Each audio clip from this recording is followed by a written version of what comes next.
कवरदा हरी विठ्ठल श्री ज्ञानदेव तुकाराम मस्तक माझा पायावरी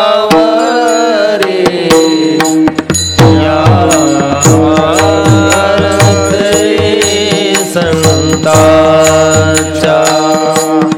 यावर करे संतांच्या मस्तक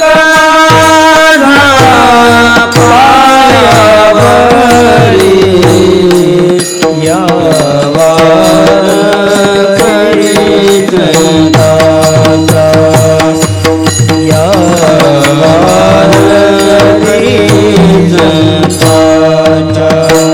मस्तक माझा पायावरी वार करी संतांचा वार करी संतांचा वार करी संतांचा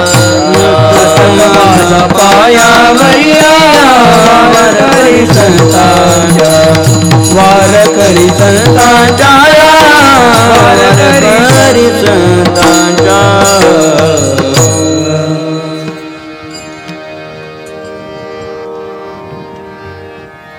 श्रीमंत श्री जगद्गुरु तुकोबऱ्यांच्या जीवनाचं दर्शन आपण करत आहोत.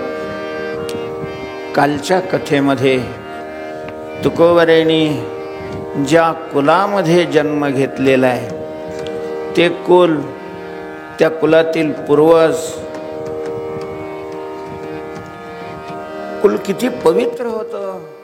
कुलातले पूर्वज कसे श्रेष्ठ भाग्यवंत अशा प्रकारचे होते. अशा भाग्यवंत कुलामध्ये तुकोबऱ्यांनी जन्म घेतलेला आहे.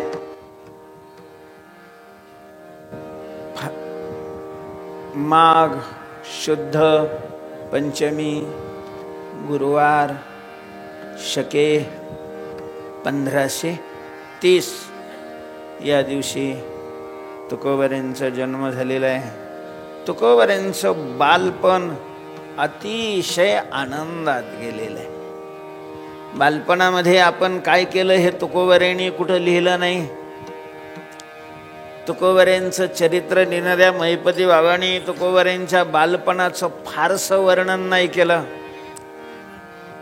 पण तुकोबऱ्यांच्या गाथ्यामध्ये जे अभंग बालपणाचे, त्या अभंगात तुकोबऱ्यांनी आपला अनुभवच जसा काही व्यक्त केलेला आहे. तुकोबरे म्हणतात, बाळपणी 80 वर्ष गेले 12 खेळता पोरा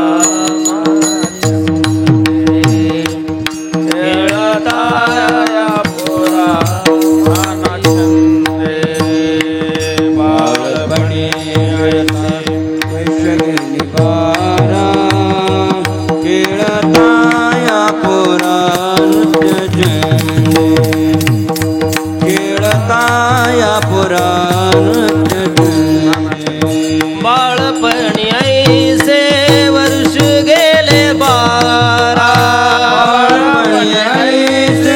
वर्ष गेले 12 बाळपणी 80 वर्ष गेले 12 बाळपणी 80 वर्ष गेले 12 बाळपणी 80 वर्ष गेले 12 खेळताया पोरा नाना छंदे खेळताया पोरा नाना छंदे बाळपणी 80 वर्ष गेली 12 खेळताया पोरा नाना छंदे खेळताया पोरा नाना छंदे बाळपणी 80 वर्षे गेली 12 खेळताया पोरा नाना छंदे या पोरा खेळता नाना छंदे बाळपणी 80 वर्षे गेले. बाळपण गेले नेनता तारुण्ये दशे विषयी व्यथा वृद्धपणी प्रवर्तली चिंता मरे मागुता जन्मधरी. बाळपण हे अज्ञान दशेमध्ये जातं. एखाद्या भाग्यवंताला मदालसी सारखी आई मिळते जी पाळण्यामध्ये झोका देत असतानाच त्याला अध्यात्माचा बोध करते. हा देह नाशिवंत मलमूत्राचा बांधा, देह नाशिवंत मलमूत्राचा बांधा. वरी चर्म घातले रे कुर्मी कीटकांचा सांधा, वरी चर्म घातले रे कुर्मी कीटकांचा सांधा. रव रव दुर्गंधी रे अमंगळतीचा बांधा, रव दुर्गंधी रे अमंगळतेचा बांधा. रे त्या हरिहरा शरण जाई गोविंदा, रे त्या हरिहरा शरण जाई गोविंदा. रे त्या हरिहरा शरण जाई गोविंदा, रे त्या हरिहरा शरण जाई गोविंदा. वरी दे मदाला सासो जो रे बाळा, वरी दे मदाला सासो जो रे बाळा, वरी दे मदाला सासो जो रे बाळा, वरी दे मदाला सासो जो रे बाळा. देहडा शिवंत मळमूत्राचा बांधा, देहना शिवंत मळमूत्राचा बांधा. वरी चर्म घातले रे कुर्मी कीटकांचा सांधा, वरी चर्म घातले रे कुर्मी कीटकांचा सांधा.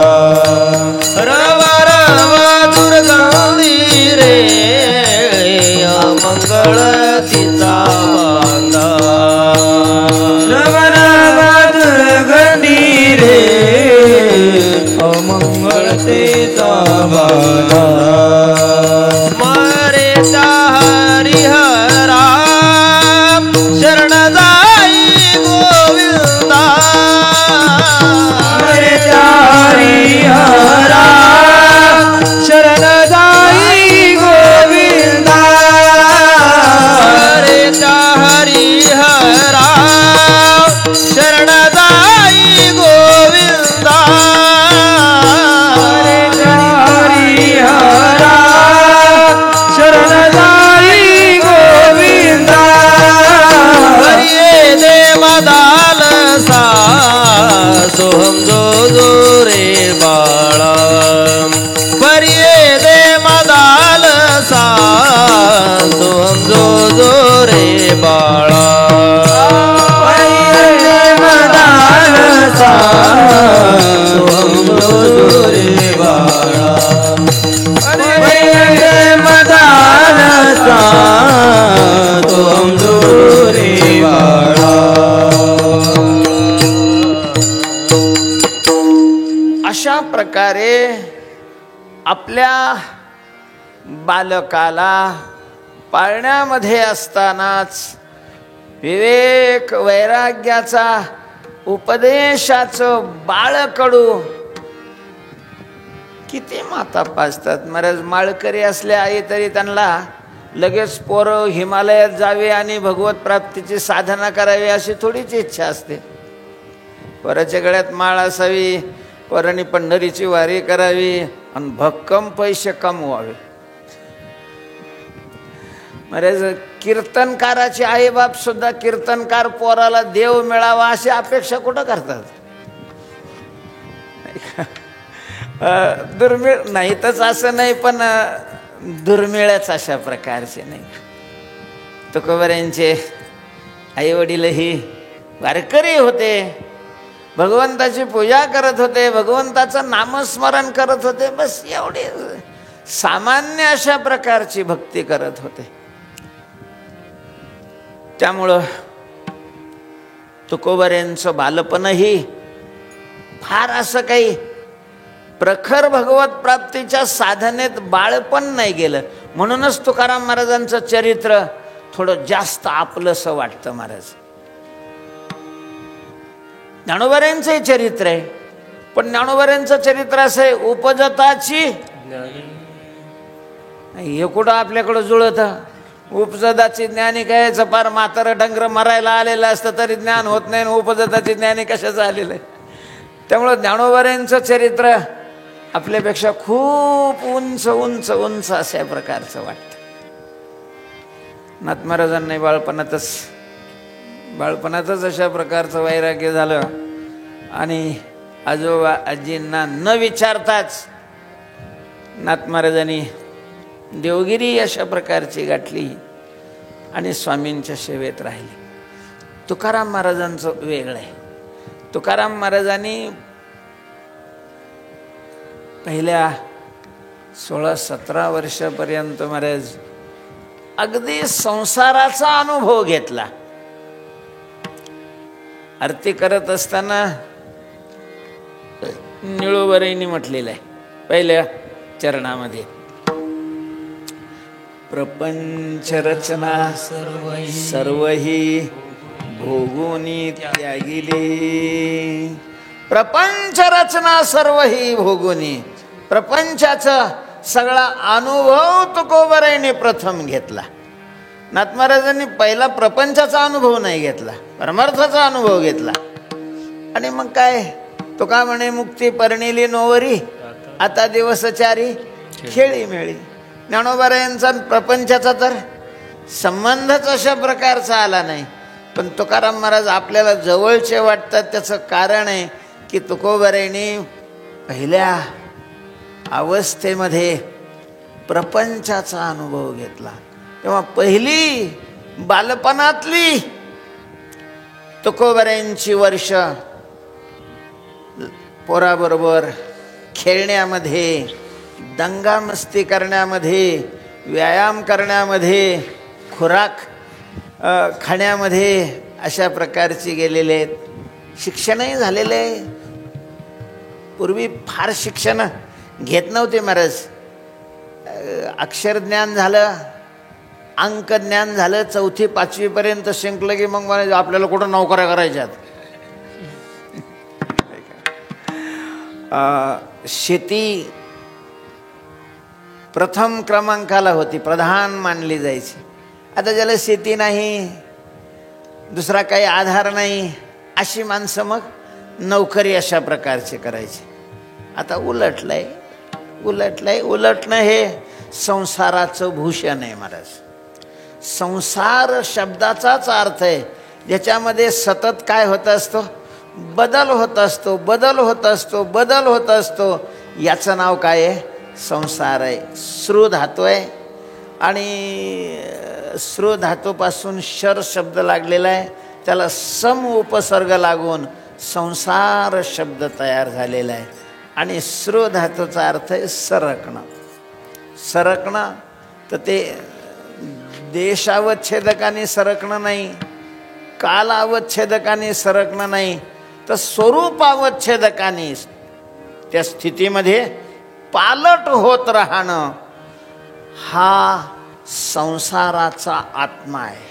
भूषण अशा प्रकारचं ते संसारामध्ये. तर त्या काळामध्ये शेतीला प्राधान्य असल्यामुळं शिक्षणाकडे इतर वर्गाचं तरी फार लक्ष नव्हतं. बस झाले म्हणायचे आपल्याला कुठंही करायचं आहे. पाटील लोक तर शिकायचेच नाही जास्त महाराज, रोबाब गाजवीत जास्त फिरायचे. आणि आता लागले आरक्षणाकरता संप करायला. ठीक आहे, मिळावं आरक्षण म्हणा, खरं तर ते आरक्षण जातीवर असूच नाही, परिस्थितीवर असावं. परिस्थित्या जाणत्या हलाखीच्या आहेत. शासनाने त्यांना काही कालापर्यंत आरक्षण देऊन सगळ्यांना बरोबर आणावं अशीच घटनाकाराचीही अपेक्षा होती. तसंच त्यांनी लिहूनही ठेवलेलं होतं. पण जे आहे ते बरे.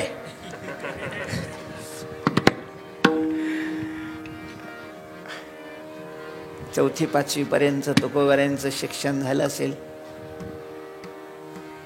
पण मस्ती लय केली. घरात लाडके होते तुकोबाराय महाराज. कनकाई मातेनं अपार अशा प्रकारचं प्रेम आपल्या मुलांना समर्पित केलेलं होतं. त्यामध्ये काय होतं, हा सावजी मोठा होता, पहिला होता, पण ते मुळातच शंकराच्या वरदानापासून झालेलं असल्यामुळं विरक्त होते महाराज. सावजी घरी श्रीमंती असली तरी त्यांना श्रीमंतीचं काहीच अशा प्रकारचं घेणं देणं नव्हतं. विरक्त होते, विरक्त, लहानपणापासूनच विरक्त होते, कोणातच मिसळत नव्हते. शंकरही महाराज कॅबिनेट मंत्री असताना मसनवट्यात राहतात. भगवान शंकर महादेव आहे, सगळ्या देवांचे मुख्य अशा प्रकारचे देव आहे, आदिदेव असे. पण मग विरक्त असल्यामुळं नाही, कधी पावडर लावणार नाही, कधी साबण लावणार नाही, कधी प्रेस करून भट्टीचे कपडे घालणार. शंकराचं सगळं अवघडच आहे. जाऊ दे, आता आपलं काही शंकर पुराण नाही आहे. विरक्त होते थोडक्यात. आणि त्यांच्याच कृपेपासून सावजी झाल्यामुळं सावजी विरक्त, ते येईन फेन काही नाही, व्यक्त उदास राहायचे.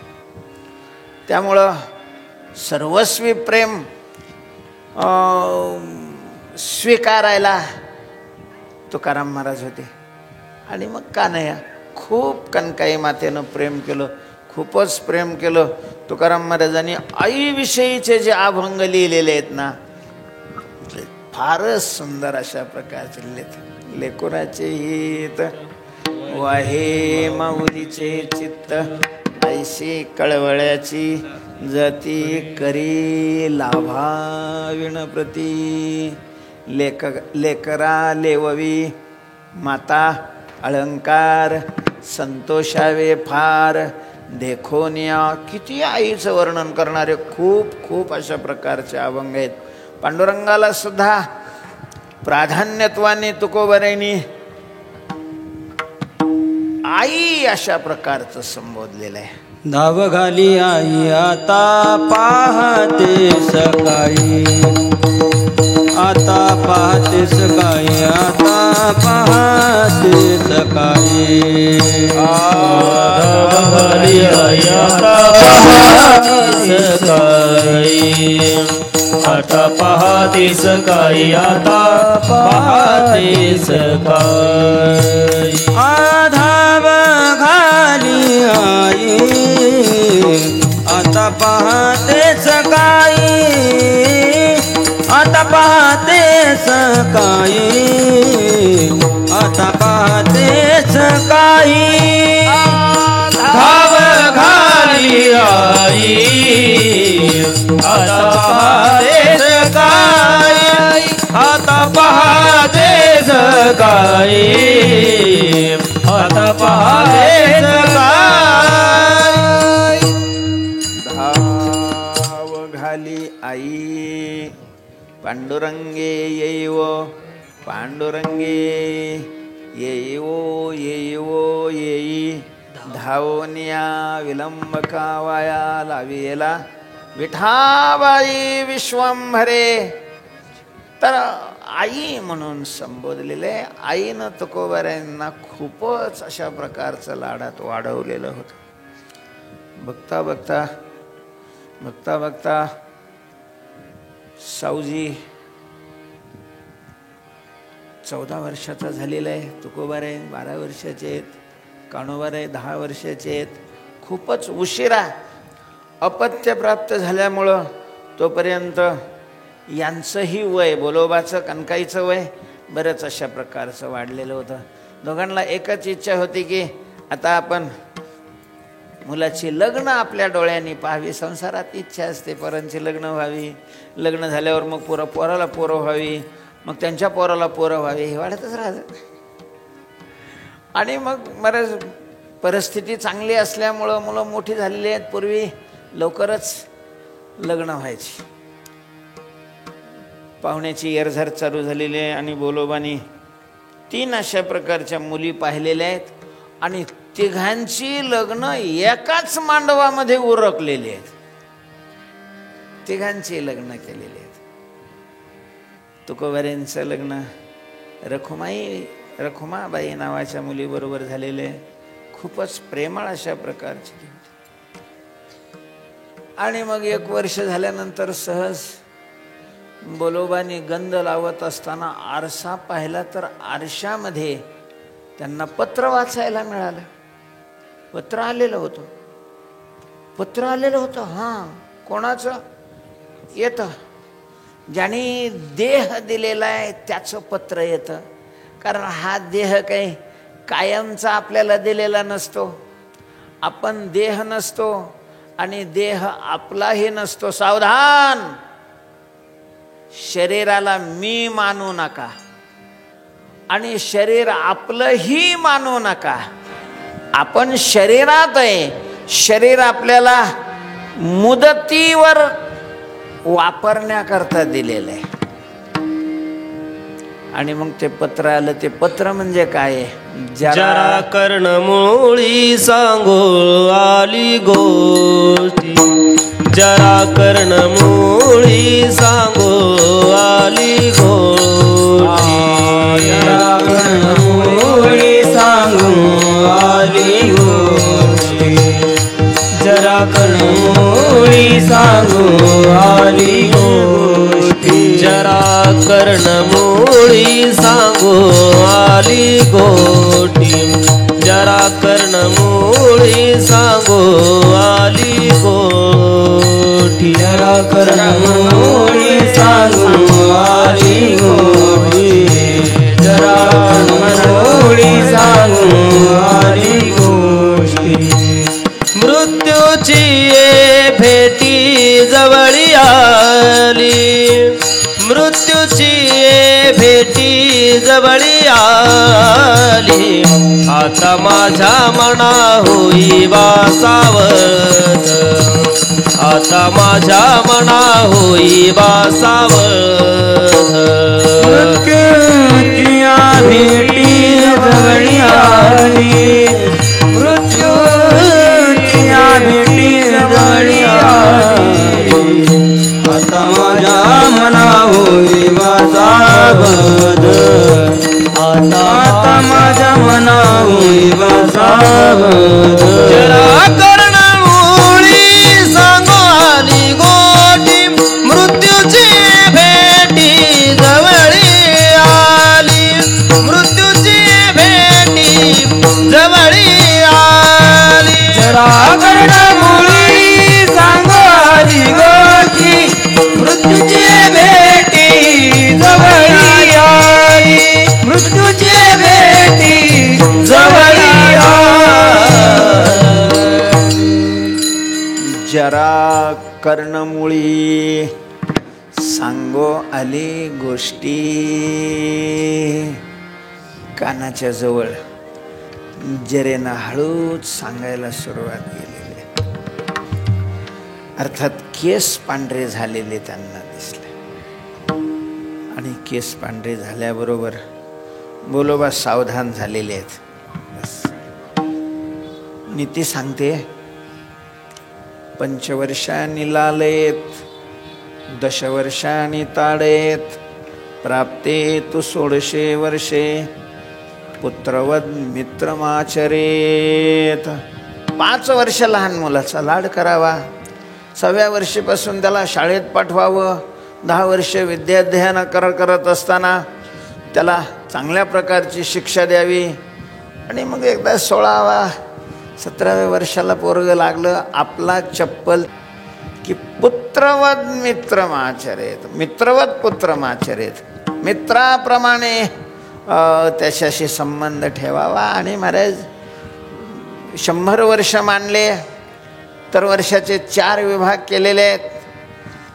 पहिले 25 वर्ष विद्याभ्यास करावा, दुसऱ्या 25 वर्षामध्ये धनार्जन अशा प्रकारचं करावं, संसाराची जबाबदारी वाहावी, आणि तिसऱ्या 25व्या वर्षात पदार्पण झालं की वानप्रस्थ स्वीकारावं, संसारातून मोकळं व्हावं, संसाराचं ओझं शहाणपणाने पोराच्या खांद्यावर द्यावं आणि स्वतः त्याच्या संसारातून बाजूला व्हावं. लय म्हातारे महाराज हिसकावून घ्यावा लागतो पोरांना त्यांच्याकडून संसार. हरामखोर सोडितच नाही, त्या पोराच्या पुरीला पाहायला जातो. आता याच्या पुरीचं पाहावं ठीक आहे ना, पोराच्या पुरीला स्थळ पाहायला जातो. त्याला म्हणलं ती पोरग आहे की त्याला काय कळतंय, कारण तुला घरात ठेवलंय हे त्याला कळत नाही. खरंच आहे, तुला जोडे घालून बाहेर काढायला पाहिजे होतं, म्हणजे तू परमार्थाला लागला असतास. हे त्याला कळत नाही, हे खरं आहे तुझं. त्याला काय कळतं म्हणतो, याला सगळं कळतंय, सगळ्या जगातलं सगळं ज्ञान ह्याच्या ज्ञानाने याच्या गळ्यात माळ घातले. हरामखोर, मानव देह मिळालेला आहे तुला.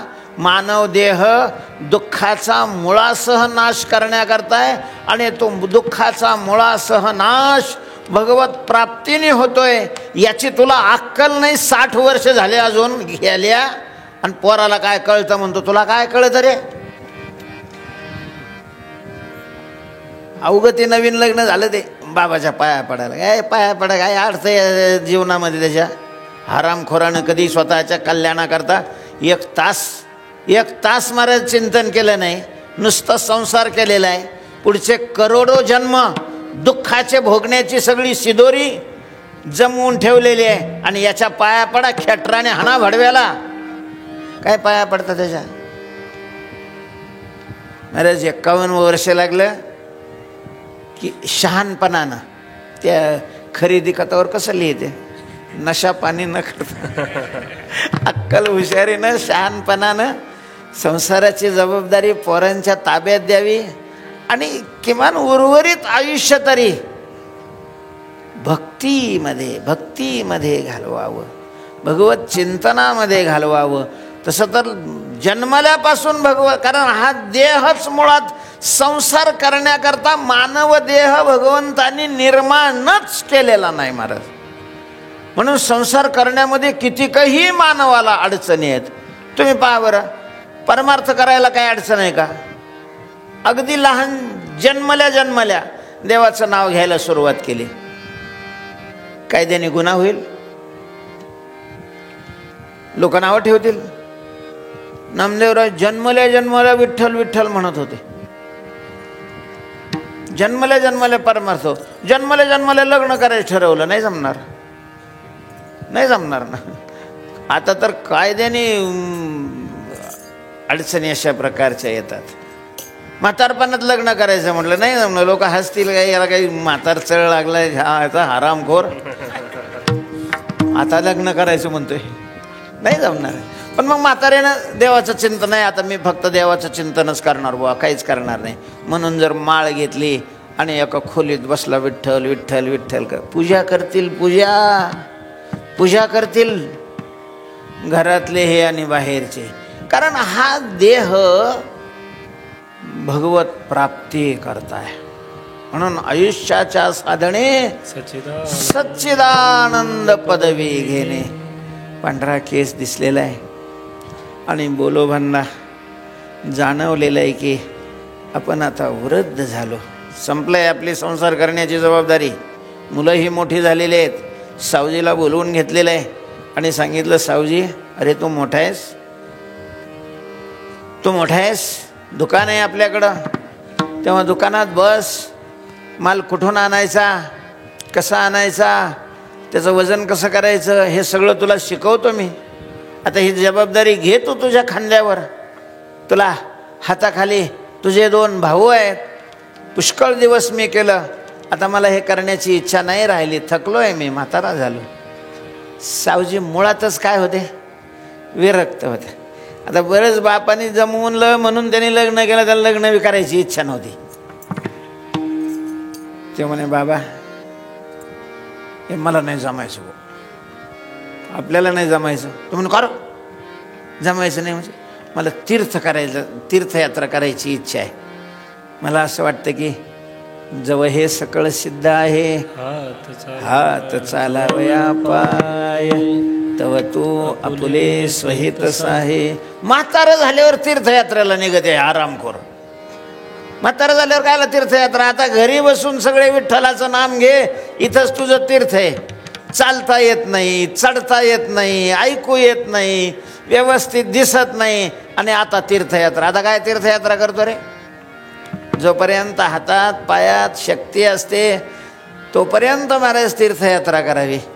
जवळ हे सकळ सिद्ध आहे.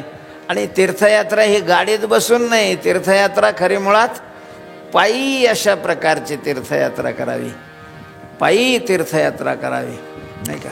तीर्थयात्रे सुखे जाऊ, वाचे विठ्ठल नाम घेऊ, संत संगे सेवू, वासुदेव धनिवरी. तीर्थयात्रा करावी, पण तारुण्यामध्ये करावी. फारच आपलं शरीर आपल्या हातात नाही हे कळाल्यानंतर मग त्याने घर सोडू नये. मग नाही तीर्थयात्रा वगैरे, मग तिथंच देवाचं चिंतन अशा प्रकारचं करा. पण जोपर्यंत हे सगळं हातात आहे तोपर्यंत तुकोबाराय म्हणतात तीर्थयात्रे जाय, चुको नको. तू तीर्थयात्रेला जा, तीर्थयात्रा करायचं चुको नको अशा प्रकारचं. पंढरपूरला जा, आळंदीला जा, पैठणला जा, जे जे क्षेत्र अशा तीर्थ आहेत, क्षेत्र आहेत, या ठिकाणी भगवंतानी सगुण अवतार धारण करून विशेष अशा प्रकारच्या लीला केलेल्या आहेत. अशी जी भगवंताची मुख्य मुख्य धामं आहेत आपल्या भारतवर्षामध्ये महाराज, किती तीर्थ आहेत, किती क्षेत्र आहेत, 4 धाम आहेत, नाही का? आद्य शंकराचार्यांनी या 4 धामाची अशा प्रकारची स्थापना केलेली आहे. भारताच्या पूर्वेला जगन्नाथपुरी आहे, भारताच्या पश्चिमेला द्वारका आहे, भारताच्या दक्षिणेला रामेश्वर भगवान आहेत, आणि भारताच्या उत्तरेला बद्रीनाथ धाम अशा प्रकारचं आहे. जायला पाहिजे, जायला पाहिजे. भगवंताची ती विशेष काही काही ठिकाणं आहे, त्या त्या स्थळाचा महिमा आहे आहे आहे. महाराज तिथं गेल्यावर लक्षात येतं त्या स्थळाचा महिमा काय आहे. तर तीर्थयात्रेला जायला पाहिजे, सगळं सिद्ध आहे तोपर्यंत जायला पाहिजे. बाबा मला तीर्थयात्रा करण्याची इच्छा आहे, मी नाही या लचंडात पडत. गप्प बसले बोलोबा, पोरग कर्तृत्वाला आलेले, मोठं झालेले, आणि ते तीर्थयात्रा करायचं म्हणते.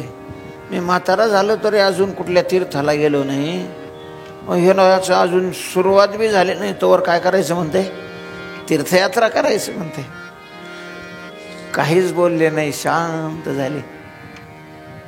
कनकाईला सांगितलं पोरग असं म्हणतंय, जाऊ दे, त्याचं बोलणं नका मनावर घेऊ.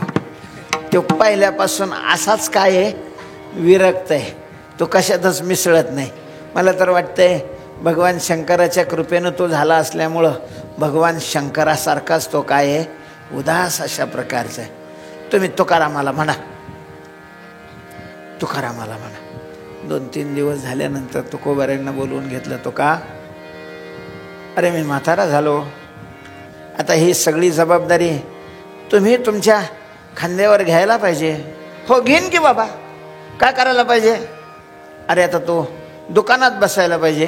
बरं बाबा, सगळे दुकानातल्या वस्तू समजून घेतलेल्या आहेत, त्याचे भाव समजून घेतलेले आहेत, कुठून आणायचं ते अशा प्रकारचं जाणून घेतलेलं आहे, कसं विकायचं सगळी. तर बोलोबाचाही अशा प्रकारचा व्यवहार करत होते, प्रपंच करत होते, दुकानदारी करत होते, पण लबाडी नाही, असत्य अशा प्रकारची नाही. 5 रुपयाला वस्तू आणली आणि ती 6 रुपयाला विकली तर तो व्यापाऱ्याचा धर्म आहे, त्याच्यामध्ये लबाडी अशा प्रकारची नाही. एकोत्तरेयाच्या वाढी जळते आगी घाली तेवढी, ते अनायासे स्वगुडी सांडिती केवी. तुकोबारायांनी दुकानाचं सगळं समजून घेतलेलं आहे, शेतीलाही अशा प्रकारचं पाहिलेलं आहे. कानोबाराय हाताखाली होते, सावजी नव्हताच, त्यांच्यात मिसळतच नव्हता. तुकाराम महाराजाला माहिती होतं ते दादाचं काही खरं नाही, जाऊ दे, त्याला जसं करायचं असेल त्याला करेल. सावजीला काही काम वगैरे तुकोबाराय सांगत नव्हते. तो असं मस्त मंदिरात जाऊन बसायचा, गंगेच्या काठावर जाऊन बसायचा, त्याचं लक्ष प्रपंचात लागतच नव्हतं. त्याच्यामुळं सावजीला त्यांनी आपल्यातून काय केलेलं होतं, सोडूनच दिलेलं होतं. पण कान्होबाराय चुणचुणीत होते. तुकोबारायांच्या सगळ्या प्रत्येक कार्याला कान्होबारायची मदत असायची. आणि मग कान्होबारायला हाताशी धरून वडिलांचे जे 4 प्रकारचे उद्योग होते, सावकारकी होती, महाजनकी होती, शेती होती आणि दुकान, सगळंच तुकाराम महाराजांनी आपल्या हातात घेतलेलं आहे. आणि तुकाराम महाराज दुकानावर बसलेस साधारण 13व्या वर्षी बोलोबानी सगळा प्रपंच तुकोबारायांच्या खांद्यावर सोपवलेला आहे. आणि तुकोबारायांनी समर्थपणे, बाबा तुम्ही काहीच करू नका, फक्त कुठं आम्ही चुकत असलं तर आम्हाला सांगत जा, आम्हाला मार्गदर्शन अशा प्रकारचं तुम्ही करा. भगवत चिंतन करत करत मार्गदर्शन करायचे. पण हा म्हणता अगदी कमी दिवसामध्ये, 1.5 वर्षामध्ये तुकोबारायांनी एवढा विकास केला. काय भाग्याचे नि भडसे, उद्यमाचे नि मिशे, समृद्धी जात पैसे, घर रिघे महाराज. छोटीशी टपरी होती, त्या टपरीचं मोठ्या दुकानामध्ये रूपांतर झालं. देहूतलेच नाही, देहूच्या आसपास 10-20 गावचे दुकानदार आता पुण्याला जात नव्हते माल घ्यायला, तुकाराम महाराजाच्या दुकानात यायचे आणि तुकाराम महाराजांच्याकडून होलसेल दरामध्ये माल घेऊन जायचे. गावामध्ये ही किरकोळ अशा प्रकारचा सगळा माल तुकोबारायांना अत्यंत गोड बोलून अशा प्रकारचे द्यायचे. तुकोबारायांची इतका विश्वास लोकांना संपादन झाला. अख्खं गाव तुकाराम महाराजांच्या दुकानामध्ये. महाराज सकाळी दुकान उघडलं की दुपार 2-3 तास तर तुकाराम महाराजचं तोंड दिसत नव्हतं. बोलोबानी पाहिलेलं आहे, 2 वयांना कृतकृत्य वाटलेलं आहे. 13व्या वर्षी दुकानदारीला तुकोबारायांनी सुरुवात केलेली आहे. 14, 15, 16 आणि 17 4 वर्ष नुसतं वाढत सगळा प्रपंचाचा पसारा. सावकारकी ही वाढलेली आहे, महाजनकी वाढलेली आहे, शेतीचंही उत्पन्न खूप वाढवलेलं आहे तुकोबारायांनी. बैल, गाई, म्हशी सगळं. पण मग तुकाराम महाराजांच्या या धंद्याची अशा प्रकारची धावपळ पाहून आईवडिलांनी विचार केलाय. तुकाराम महाराजांचं लग्न ज्या रखमाबाई बरोबर केलेलं होतं, अत्यंत प्रेमळ अशा प्रकारची ती माऊली होती, पण दम्याचा तिला त्रास होता, धाप लागायची. आईवडिलांना वाटलं तर ही तुकाराम महाराजांना कशी साथ देणार. तुकाराम महाराज इतक्या वेगात पळतायत आणि हिला चालता बी येत नाही, कसा मेळ बसायचा. शेवट तिनंच सांगितलं की अहो मला खूप त्रास होतोय, त्यांचं काहीच करू शकत नाही मी, तेव्हा तुम्ही दुसरं लग्न करून द्या, माझी परवानगी आहे, मला आनंद आहे. आणि मग तुकाराम महाराजांची ती व्यापाराची खुबी पाहून पुण्याचे आप्पाजी गुळवे म्हणून सावकार होते, मोठे व्यापारी होते. त्यांची लाडकी एकुलती एक अशा प्रकारची मुलगी, जिला प्रेमानं आवली म्हणायचे, तिचं नाव जिजाबाई अशा प्रकारचं आहे. त्या जिजाबाई बरोबर तुकाराम महाराजांचं दुसरं लग्न झालं. 14व्या वर्षी झालं, 14.5व्या वर्षी झालं असं ते लग्न. मग ती मात्र तुकाराम महाराजांना चांगली साथ देत होती. व्यवस्थित चाललेलं होतं, कृतकृत्य झाल्यासारखं वाटत होतं गोलोबांना.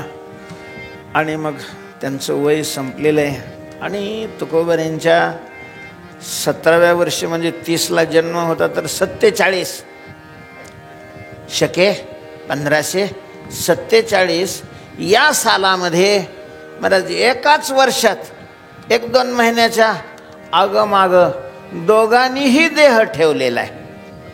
अर्थात बोलोबानीही शरीर ठेवलं आणि कनकाई मातेनेही शरीर ठेवलं. एकदम आघात झाला महाराज तुकोबारायांच्या अंतःकरणावर, एकदम आघात झाला. करत काहीच नव्हते बोलोबा, प्रत्यक्ष कुठलंही काम करत होते असं नाही, पण एक मोठा अशा प्रकारचा आधार होता. घरावर त्यांच्या कृपेची छाया होती, आशीर्वाद होते. त्यांच्या पायात लक्ष्मी होती असं का म्हणत नाही. ती पायात लक्ष्मी कशी असते वगैरे मला नाही माहिती, पण लोक म्हणतात त्यांच्या पायात काय आहे, लक्ष्मी आहे. महाराज वाढतच अशा प्रकारचं होतं, संसारातलं सगळं वाढतच होतं. आणि ते दोघंही तुकोबारायांना सोडून निघून गेलेले आहेत. एकदम उजाड झाला, खूप आघात झाला. आतापर्यंत हा सगळा संसार सत्य आहे, माणसाचा आपला कधीच वियोग होणार नाही, हे सगळा आनंद असा वाढतच राहील संसाराचा, या भ्रमामध्ये तुकोबाराय होते. खरं तर भगवंतानी तुकाराम महाराजांना जे इथं पाठवलेलं होतं, जन्म घ्यायला लावलेला होता, ते दुकानदारी करण्याकरता नव्हताच. दुकानदारी तुकाराम महाराजांनी करावी ही अपेक्षा नव्हतीच, पण बोलोबाची भक्ती सकाम होती. आणि बोलोबांना वचन दिलेलं होतं भगवंतानी की काही कमी पडणार नाही. त्याच्यामुळं बोलोबा होते तोपर्यंत काहीच कमी पडलं नाही. बोलोबा गेल्यानंतर खूप आघात झाला. तुकाराम महाराजांना दुकान उघडायची इच्छा राहिली नाही. बऱ्याच दिवस दुकान बंद झालं. खूप दिवस घरचे सगळेच रडत होते. कुणी आलं भेटायला की तेही रडायचं, तुकोबारे त्याच्याबरोबर रडायचे. तुकाराम महाराज या शोकातून निघण्याकरता एक तुकाराम महाराजांच्या लक्षात आलं, काय लक्षात आलं की शरीर नाशिवंत आहे. शरीर नाशिवंत आहे. महाराज ते म्हाताऱ्याच्या बी लक्षात नाही येत. देह नाशिवंत आहे हे लक्षात यावं महाराज. किमान माळा ज्यांनी घातलेल्या आहेत त्यांच्या तरी लक्षात यावं की शरीर काय आहे, विनाश आहे, हे जाणार अशा प्रकारचं आहे. अंतवंत इमे देहा नित्य शोक्ता शरीरिणः अनाशिनो प्रमेयस्य तस्माद्युध्यस्व भारत. अंतवंत इमे देहा, ही देह नष्ट होणारी आहेत. नाशिवंत देह जाणार सकळ. नाशिवंत देह जाणार सकळ. नाशिवंत देह जाणार सकळ. नाशिवंत देह जाणार सकळ. नाशिवंत देह जाणार सकळ. देह जाणार सकळ. नाशिवंत देह जाणार सकळ. नाशिवंत देह जाणार सकळ. नाशिवंत देह जाणार सकळ.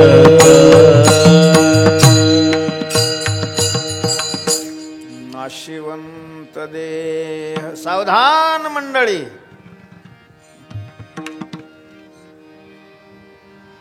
ही गाठ बांधून ठेवायची.